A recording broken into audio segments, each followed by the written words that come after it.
सभी को जय मसीह की। और बहुत सारे लोग मुझसे सवाल पूछते हैं कि यीशु मसीह कौन है, परमेश्वर का पुत्र है या फिर वो मनुष्य का पुत्र है।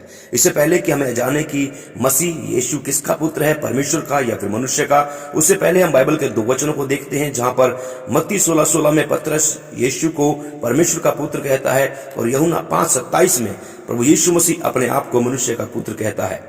तो फिर कौन सच बोल रहा है, पतरस या फिर यीशु मसीह, या फिर बाइबल में कुछ गलत लिख दिया गया है? इन सभी बातों का जवाब हम अपनी आज की वीडियो में जानेंगे, तो अंत तक बने रहिएगा। और चैनल पर यदि आप नए हैं तो सब्सक्राइब कर लीजिएगा, और वीडियो अच्छा लगे तो लाइक और शेयर करना बिल्कुल भी ना भूलिएगा। मैं आपका दोस्त और आपका भाई रविकांत, और पूरी सच्चाई को जानने की कोशिश करते हैं। और आइए शुरू करते हैं।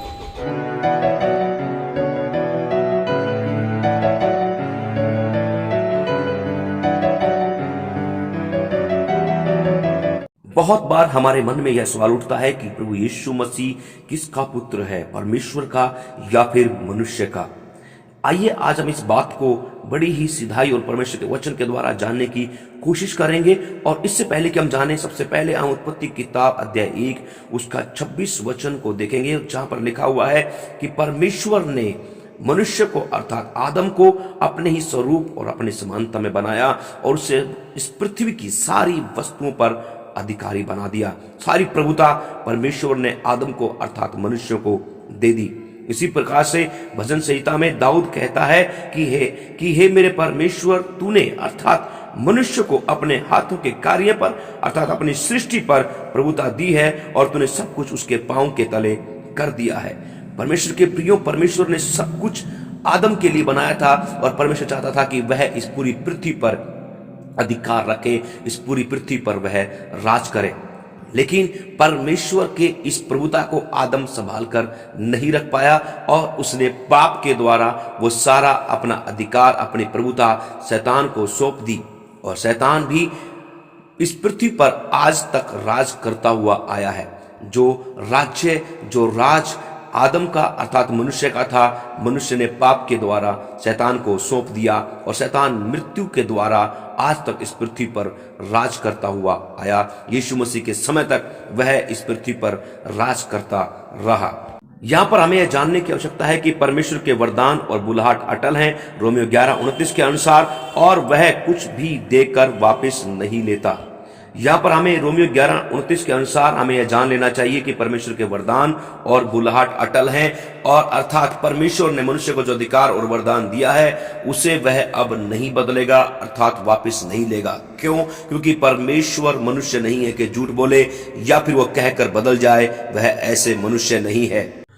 परमेश्वर ने प्रथम मनुष्य अर्थात आदम को अपने तमाम हाथों के कार्यों पर अधिकार दे दिया था, लेकिन आदम उन्हें संभाल कर नहीं रख पाया और पाप के कारण उसने वह अधिकार शैतान को सौंप दिया। और शैतान ने मृत्यु को लेकर के आया और मृत्यु जगत में आई और मृत्यु के द्वारा शैतान प्रभुता करता रहा और उसकी प्रभुता बनी रही। रोमियो 5:12 के अनुसार हम इसको देख सकते हैं। यीशु की परीक्षा के दौरान भी शैतान ने अपनी प्रभुता को दर्शाया। वह यीशु को कंगूरे पर ले गया और सारा जगत का राज्य दिखाकर उसे कहा, यदि तू मुझे गिर कर दंडवत अर्थात प्रणाम करे तो मैं यह सब कुछ, ये सारा राज्य मैं तुझे दे दूंगा। जो प्रभुता परमेश्वर ने मनुष्य को दी थी वह प्रभुता अब शैतान के पास में थी। तो आइए अब हम इस सवाल को फिर से उठाते हैं कि परमेश्वर का पुत्र यीशु मसीह परमेश्वर का पुत्र बनकर सीधे स्वर्ग से प्रकट क्यों नहीं हो गया? उसे मनुष्य का पुत्र बनकर आने की क्या जरूरत थी? इस बात का सीधा सा जवाब यह है कि परमेश्वर किसी के क्षेत्र में, अधिकार क्षेत्र में हस्तक्षेप नहीं करता और ना ही जबरदस्ती अपनी आज्ञाओं को किसी पर थोपता है। अतः परमेश्वर अपने खुद के ही वचन में बंधा हुआ है और ना ही अपने अधिकार का प्रयोग उस क्षेत्र में करेगा जो दूसरों को दे दिया गया है। परमेश्वर एक सभ्य परमेश्वर है और वह जबरदस्ती या फिर डरा कर राज नहीं करता, जैसा कि शैतान डरा कर मृत्यु के डर के कारण वो आज तक राज करते हुए आया है। इसलिए यह आवश्यक था कि शैतान का सामना किया जाए और उसे पराजित किया जाए और उसकी प्रभुता करने की सामर्थ्य जो कि मृत्यु है उसे तोड़ दिया जाए। और यही कार्य प्रभु यीशु मसीह ने किया। इब्रानियों 2:14 कहता है कि जबकि लड़के मांस और लहू के भागी हैं, वह आप भी अपने उनके समान उनका सहभागी हो गया, ताकि मृत्यु के द्वारा उसे अर्थात शैतान को, जिसे मृत्यु पर शक्ति मिली थी, उसको निकम्मा कर दे।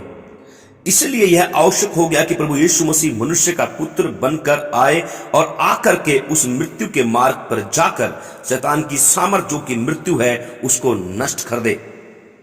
और यही आवश्यक था, और ये तभी हो सकता था क्योंकि परमेश्वर जबरदस्ती किसी क्षेत्र में कार्य नहीं करता। इसलिए उसने अपने पुत्र को जगत में मनुष्य बनाकर भेजा कि वह मृत्यु का स्वाद चखे और मृत्यु के क्षेत्र पर जाकर, उसके मार्ग पर जाकर उसे नष्ट कर दे, उसके डंक को तोड़ डाले।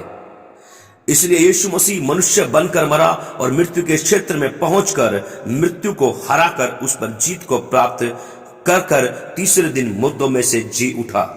इसलिए प्रभु यीशु मसीह ने प्रकाशित वाक्य अध्याय 1 उसके 18 वचन में कहा कि देख, मैं मर गया था और अब मैं जीवता हूं, और मृत्यु और अधोलोक की कुंजियां मेरे ही पास हैं। और इस प्रकार यीशु ने शैतान की प्रभुता को और मृत्यु पर विजय पाकर उसकी प्रभुता को तोड़ दिया। यही तो परमेश्वर की प्रारंभिक इच्छा थी कि मनुष्य इस पृथ्वी पर प्रभुता करे। जिस प्रभुता को आदम ने खो दिया था, उसी प्रभुता को यीशु ने छीन लिया और मृत्यु के डंक को तोड़ दिया और अपने विश्वास करने वालों को सौंप दिया। इस बात को हम रोमियो की पत्री अध्याय 1 उसका 3 से 4 वचन में बिल्कुल स्पष्ट रीति से समझ सकते हैं। और उसमें जहां पर लिखा हुआ है कि वह शरीर के भाव से तो दाऊद के वंश से उत्पन्न हुआ, परंतु पवित्रता के भाव से मरे हुओं में से जी उठने के कारण सामर्थ के साथ परमेश्वर का पुत्र ठहरा। सो यीशु मनुष्य का पुत्र बनकर आया और सामर्थ के साथ वह परमेश्वर का पुत्र कहलाया। इसलिए प्रभु यीशु मसीह ने मत्ती 18:18 में साफ कहा कि स्वर्ग और पृथ्वी का सारा अधिकार मुझे दिया गया है। प्रियो, यीशु मसीह के पास सारा अधिकार है, स्वर्ग और पृथ्वी का। परमेश्वर के पुत्र के रूप में वह स्वर्ग पर अधिकार रखता है और मनुष्य के पुत्र के रूप में वह इस पृथ्वी का अधिकारी है। आप जो यीशु के पास जाते हैं, वह उन्हें भी वह अधिकार और प्रभुता देता है और रोजाना उन सबको जय के उत्सव में लेकर के चलता है। इसलिए हम इस निष्कर्ष पर पहुंचते हैं कि यीशु शरीर के भाव से तो मनुष्य का पुत्र है, परंतु सामर्थ के कारण वह परमेश्वर का पुत्र कहलाता है। इसलिए कि यदि हम ये निष्कर्ष निकालें कि हम इन दोनों में से एक को साबित करने की कोशिश कर रहे हैं कि वह तो मनुष्य का पुत्र है या फिर वह परमेश्वर का पुत्र है, उससे पहले हमें यह समझ ही लेना होगा कि वह मनुष्य का पुत्र बनकर आया था, मगर अब वो परमेश्वर का पुत्र कहलाता है, सामर्थ्य के कारण, मृत्यु को हराने के कारण।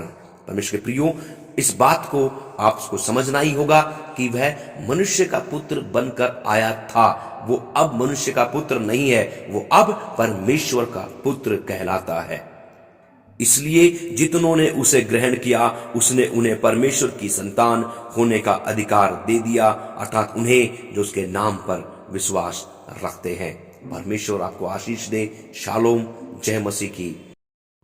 यदि आपके पास कोई सवाल है, यदि आपके पास में कोई भी इस विषय के बारे में सवाल है, तो हमें कमेंट करके हमसे आप पूछ सकते हैं, या फिर डायरेक्ट नीचे दिए गए नंबरों पर कॉल करके आप हमसे बात कर सकते हैं। और यदि आपका कोई प्रार्थना विषय है तो भी नीचे दिए गए नंबरों पर हमें अपने प्रार्थना निवेदन भेज सकते हैं। हम आपके लिए अवश्य प्रार्थना करेंगे। परमेश्वर का अनुग्रह और शांति हमेशा आप सबके जीवनों में हम सबके साथ बनी रहे। शालोम। जय मसीह की।